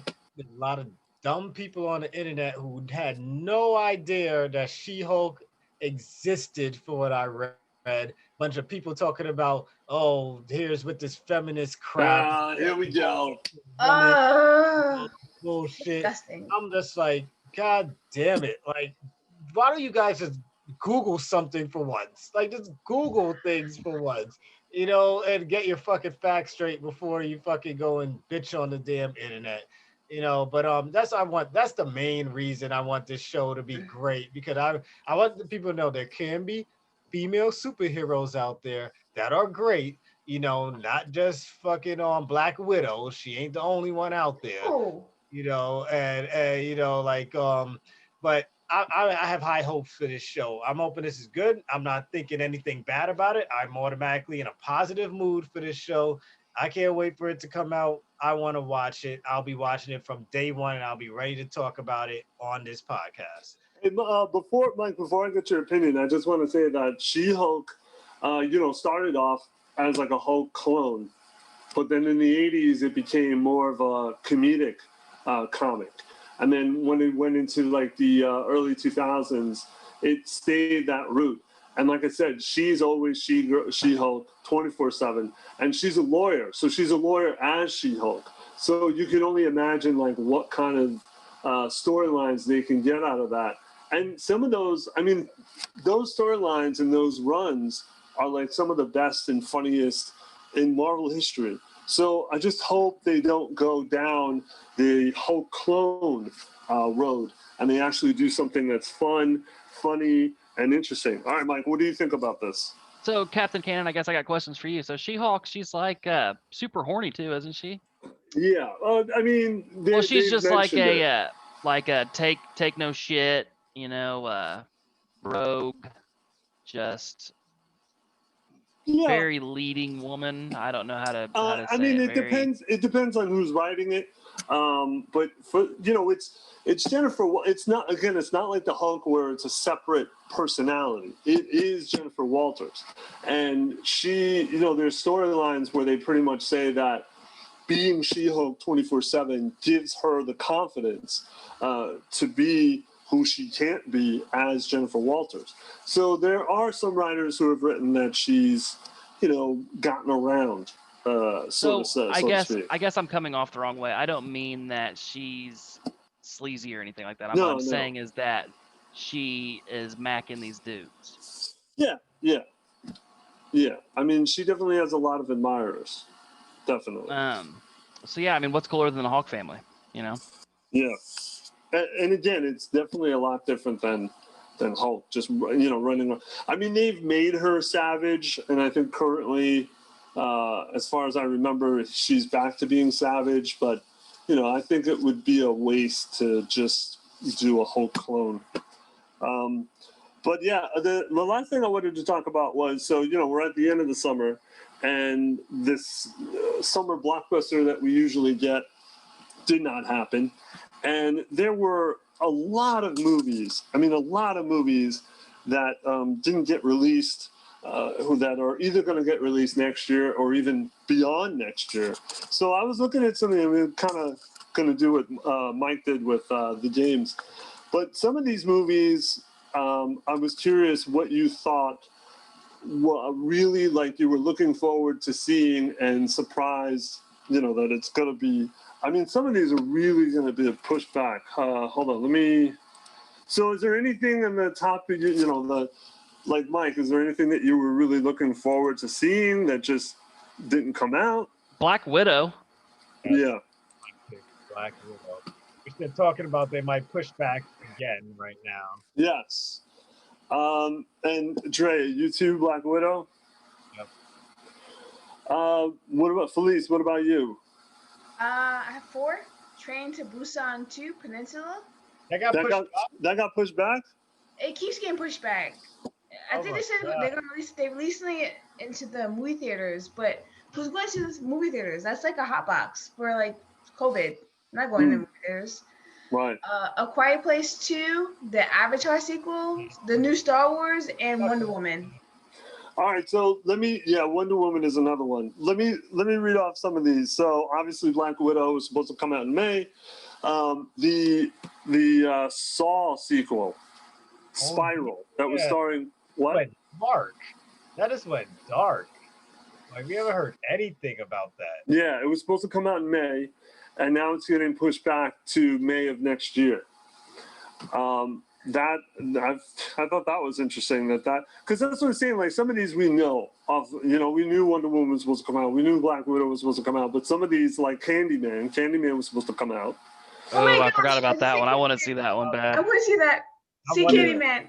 Have you guys watched the old ones lately? Yes. In the last couple of years? It's still scary. Yeah, the first one's very scary. It's still scary. It's so fucked up too, though. It is. It is. It is a very. I try all the time, but I still can't get all the fucking words That out. fucking movie made me afraid to go to the bathroom in like public places for so fucking long.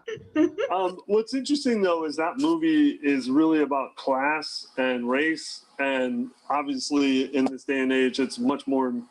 I wouldn't say important, but relevant than it was when it came out. But yeah, that gets pushed back in 2021. Yeesh. The Top Gun sequel. Yeah, no, that again. That's supposed to be July of 2021. Let's see what else. There's supposed to be a Jackass 4. Jesus Christ. He has gray hair now. Like, what the fuck? They all do. They all do. They don't even have to dress up like old men anymore. No, exactly. Steve-O's not even after Steve-O stopped doing drugs, so he's not funny anymore. So he's poor Steve-O. Hey, yeah, no, poor Steve-O. He thinks he's a stand-up comedian. That's the real poor thing about his life. He thinks he's funny without sticking things up his butt. So, Ghostbusters. Ghostbusters is supposed to come out in July. I want to see that. Yeah, that one's sad. Forgot about that. That went black too. Like, you didn't hear. That one did go black. It did, yeah. But like, that's what I'm saying. Like, looking at this list, I'm like, going into reading this list, I was like, yeah, Ghostbusters. But then seeing that it's not going to come out till March of 2021, it's like, I didn't hear that. I didn't know that was going to happen. Yeah, there was another one I just saw. Jungle Cruise. Nobody cares about Jungle Cruise, do they? I don't know what that is. It's The Rock. It's based on the Disney World ride. I watch it. There's Rock's in it. It's The Rock playing The Rock. Yeah. That's got pushed back July. I know this is a movie everyone was looking forward to, Morbius. Yes. Oh, yeah. We need more Leto. I was being sarcastic, but okay. No, it's fine. If you want to see it, it's fine. That was July. I like Leto. That was July, and that got pushed back to March. Nice Joker. Don't be Joker. Not far enough. Not far enough. I didn't know this. There was a James Wan horror movie. I really like James Wan. That got pushed back. What was it? Oh no, that's the new Conjuring. That's the Devil's Chair, right? No, that's another one. He didn't direct that one, but I'm getting to that one. Okay. I'm getting to that one. I went there in Vegas, guys. I've sat in the Devil's Chair. I didn't sit in the Devil's Chair, but I was right next to the Devil's Chair. Oh yeah, you went and saw it as an actual thing? Yeah, it was in Zach Bagans. It was in Zach Bagans Museum. It's a museum. I want to go there. Me and Star are planning a trip. Oh, it's awesome. We're going again in January. Monster Hunter was supposed to come out. Oh yeah, but who cares? Movie? Fail, yeah. Gonna fail. Did they get that checked with Monster Energy drinks? No. Funny, it's written and directed by the guy who did the Resident Evil movies. So definitely a fail. Should be a winner. I don't know how much faith. Yeah, that comes out in April now. And then you mentioned The Conjuring. That was supposed to come out September 11th. I don't know. I mean, I don't know how good it's going to be, but The Kingsman, that was supposed to come out tomorrow. That one was cool. That was like the prequel, right? Yeah, it's supposed to be the prequel. But yeah, I mean, anything else you guys can think of? We're not going to get the Halloween sequel. That fucking pissed me off, too. Oh, yeah. I mean, yeah, fuck. Well, Felice, you seem to be into horror movies just as much as I am. What did you think of the Halloween remake or sequel, whatever you want to call it? What, the zombies or the No. most recent one? No, Where she goes crazy and locks them up. The most recent one. or the last movie that came out? The last one that just came out. Jamie Lee Curtis in the basement? Yeah, we don't talk about the other ones. The one that just recently came out. It was okay. I feel like at this point in my life, seeing so many of them, like they need to do something new. Though they tried to do something new with. They did. Oh, sorry, go ahead. I'm sorry. That was it. That's all I had. Go on. No, I think it was interesting. I like seeing was it her name Jamie Lee Curtis? Yeah. Yeah, I like seeing her in the films and you see her aging which is realistic, obviously, because she's actually getting older and stuff like that. I like seeing all of that, but like at the same time, I'm just like, why are you still in this film? Not being an ageist, obviously. I like old people because I'm getting old myself, but like I just feel like some of it was like very predictive, like with horror. Like it kept following the same pattern, even though they did try new things, like you said, they did. But it kept following the predictive pattern, and of course I'll watch it just like I'll just keep buying Nintendo items, even though like they keep remaking the same shit. I'll watch it, but I want more. I mean, the guys who made it were obviously fans of the original. Yeah. What I think is the most frustrating thing about this is the timeline of the movies, because this last movie that we had just completely negated every other sequel, and so people going into this are probably really fucking confused. But I mean, I don't know. I mean, I liked it. But I do agree with you that a lot of it was just the same old thing. Two last I just wanted to talk about was, you talked about G.I. Joe before, Mike. Snake Eyes was supposed to come out in October. Oh. And that's Yeah, I'm down for back. anything G.I. Joe. That's getting pushed back for a year. The movie wasn't good. Yeah, but I'll watch it if it's G.I. Joe. The recent ones that came out were horrible, and I watched them. Of course. Yeah, I'll watch it, but I know it wasn't going to do good in box office wise. And then Ray Park got replaced because of He's a bad boy. stupid thing he did. Yeah. He makes bad choices in videos. Right. He's short anyway. Internals, that's gotten pushed back. That was supposed to come out. What else was that? I think that's about it. There was one more. Oh, the Venom sequel. That was supposed to come out. Oh shit. Anyway, so First one's crap. So is that how you guys feel? What's the overall feeling of the first one? It was okay. I give that a 6 out of 10. I thought it was okay. Yeah, okay is a 6. Yeah, that would be an okay 6 or a 7. Yeah, I'm there. Not horrible. 6 or 7. I mean, they tried to make it into a horror movie, which it kind of was. Yeah, hell yeah. I mean, he's eating people's heads off. Yeah. That's not horror. That's thriller. It was. I thought the bad guy was trash. I thought the bad guy was trash. Wait, please. So what is your difference between horror and thriller? This is a big difference. Horror is something that actually. What about Alien? The movie Alien. Not horror. Don't start that. We discussed this the other day. Gonna go there. Wait, let her explain. Speech limited. We can't on this podcast. Let her explain. What's the difference between horror and thriller? Thrillers is something that like excites you, like kind of action, but it's like a bit above that. Horror is more like things that creep between underneath your skin that gives you goosebumps. Like makes your hair stand on ends.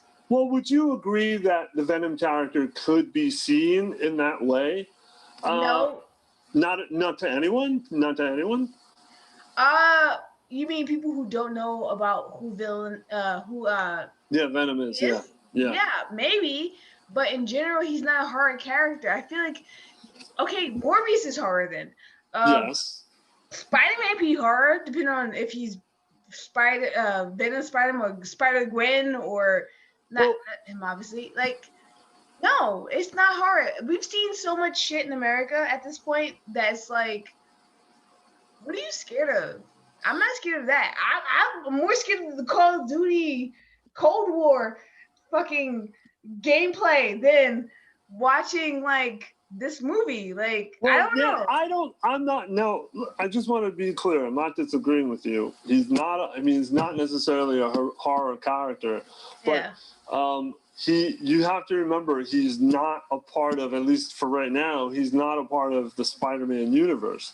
Yeah. So these studios are always trying to get new viewers, people who aren't just reading the comic books, but people who know nothing about Venom. So they did twist the movie into being a horror movie so much.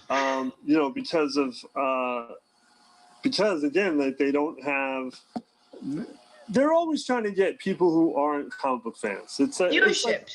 Yeah, it's the same thing as video games. They don't really give a fuck about us, and they just. But yeah, I mean, I agree with you, but I just do think there were elements of horror in it that were unwanted, but still, you know. I think they went more for comedy than horror, because like I think they did. They tried to do both. You know, I mean, like I said, it wasn't. Yeah, if you Google if you Google the genre, it's action, science fiction, adventure, horror, superhero, and thriller. I don't Google genres anymore because every time I go to Rotten Tomatoes, it's always incorrect. So I stopped on that. Oh, that reminds me. Before I let this go, something was mentioned. Shit, I don't know if it was last week or the week before, but Rotten Tomatoes. So, how do you guys feel about what do you guys feel about Rotten Tomatoes? Just as a in general. That's how I feel about other people's opinions, anyways. Yep. I gotta see it for myself. Yep. Just straight up. Like, so do you feel that way about just like movie Metacritic too? Yeah. Movie reviewers in general, then. Yeah. Okay. Felice, you said you feel the same way. Because of the people who keep crashing sites and saying negative things because they are like they're like I was gonna say something and I don't want to say that, but like they just feel hurt about the decisions that were made. So instead of being like regular people like you and I and just watching it or ignoring it, they're just like, we're just gonna crash a site by voting negatively. Well, but I mean, Rotten Tomatoes is mostly professional. I use that term lightly. Professional critics, movie critics for newspapers and I should know. what websites and stuff. So, but I know what you mean about like Metacritic. I think Metacritic professionals, or is it mostly just anyone who could post their review? I think it's just a bunch of assholes. Yeah, both of them have been crashed. Okay. Or assholes. And they have the user scores. Between them all, I just think when it comes to movies, it's all bullshit. Rotten Tomatoes is bullshit. Both of them bullshit. They're gonna vote up to whatever they like. It's still their taste. They're gonna talk about all the shit they like, which is basically all the shit in Sundance festivals and shit that no one's ever watched. I watched Sundance. Yeah. Well, I watch the horror movies from those things, but they don't give those shits no fucking credit. They only talk about the stuff that's beautiful and talks to the soul. Avengers can make $500 billion and they'll say that movie was not worth that amount of money. So because they don't nothing about superheroes, because most of those fucking critics are old ass people who need to get the fuck out of here. Not all of them are. I'm sure Endgame has a very high Rotten Tomatoes score. The ones we hear about the most are the old people. And that's what people seem to keep giving stock into. When it comes to us, though, we're the fucking spoiled ass motherfuckers who need something specific in every fucking thing we watch, or else we're gonna bomb it. We're gonna bomb this, not because of how good or bad it was, or because we didn't. Oh God, the She-Hulk wasn't green enough. Shitty ass show. Fucking Black Panther's black suit was missing one piece of claw on it. Oh my God, shitty ass movie. So the people are shit. The reviewers are shittier. And I just have no stock in any of those things. Watch things and play things yourself. So you think that most critics are old? So you're talking about like superhero movies or just in general? In general, horror movies don't get enough credit. Yeah, but horror movies have never.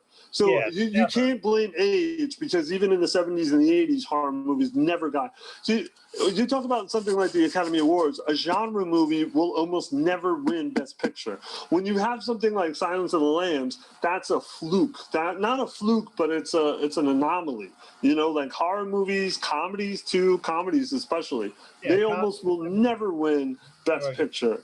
It's just like there's a bias when it comes to those stuff. There's a bias.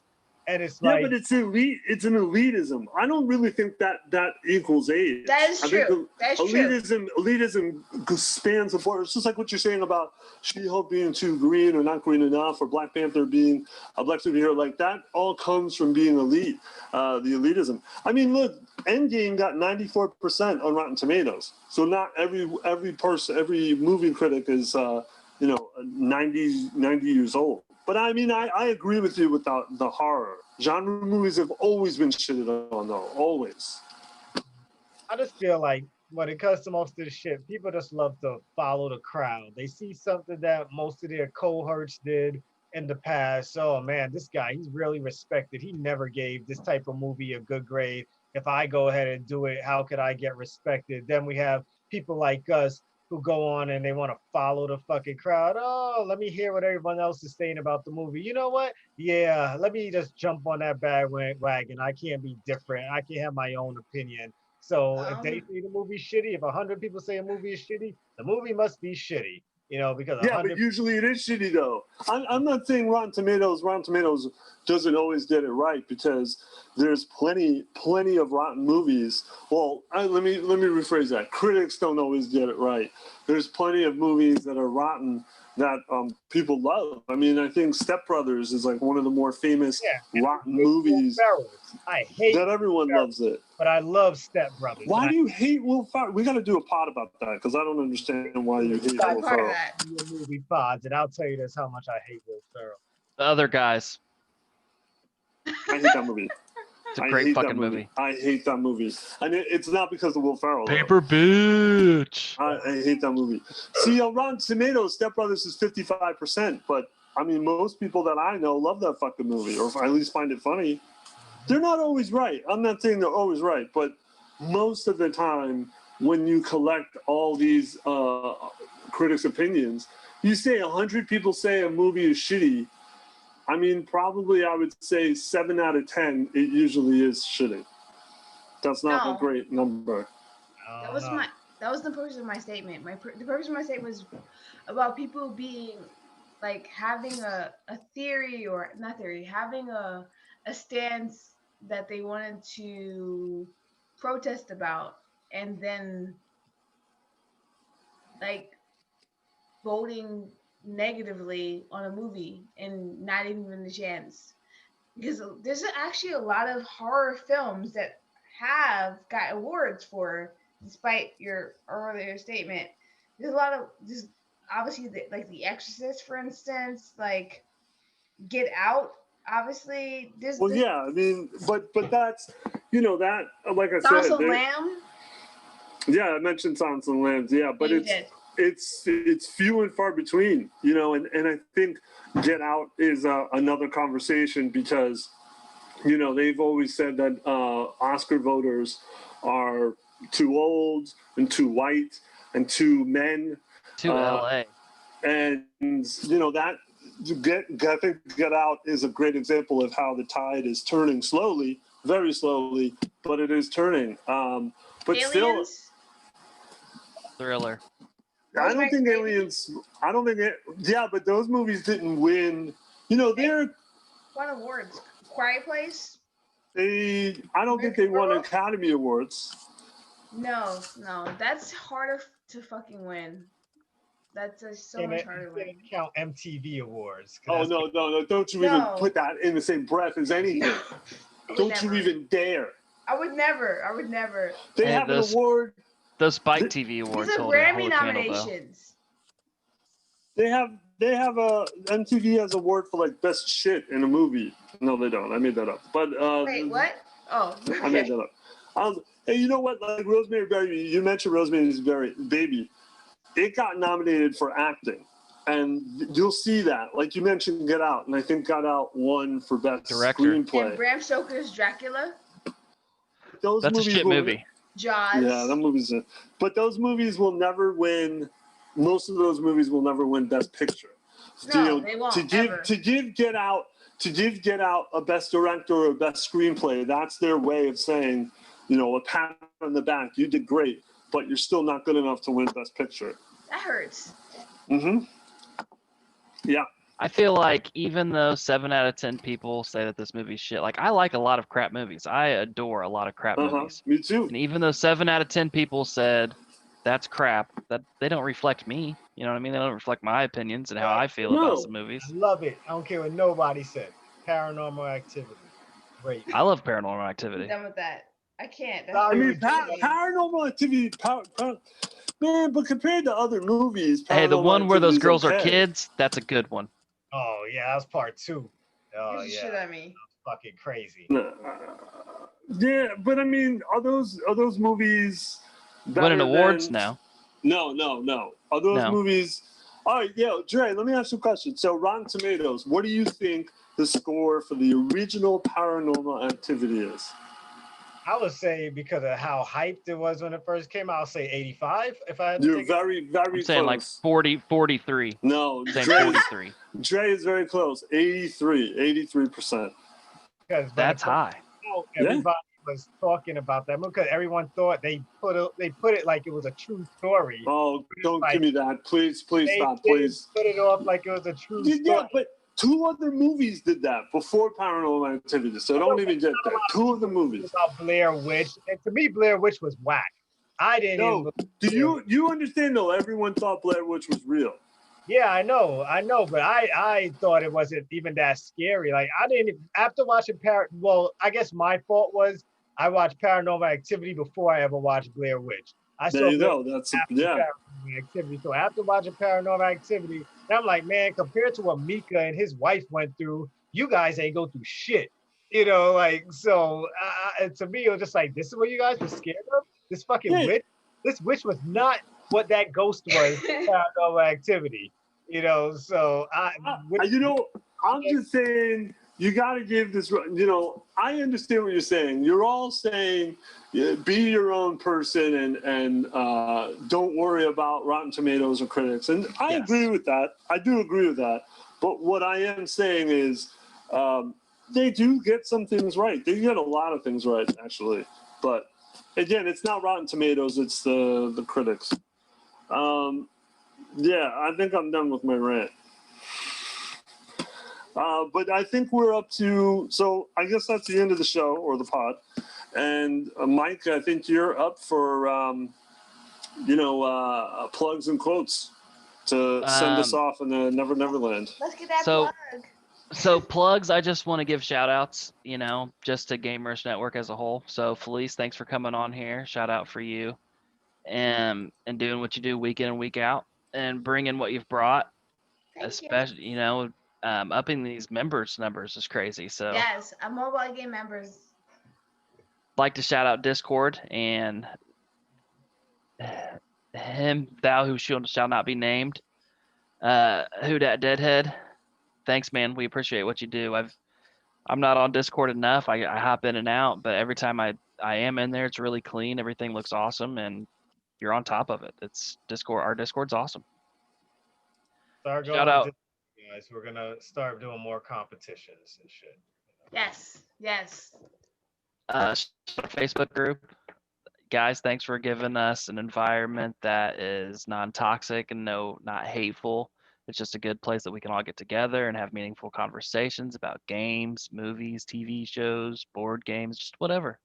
You guys are a really big, breath of fresh air on the internet, which is just nasty at most times. So thank all of you for all of that. So that's my shout out. Quote of the week.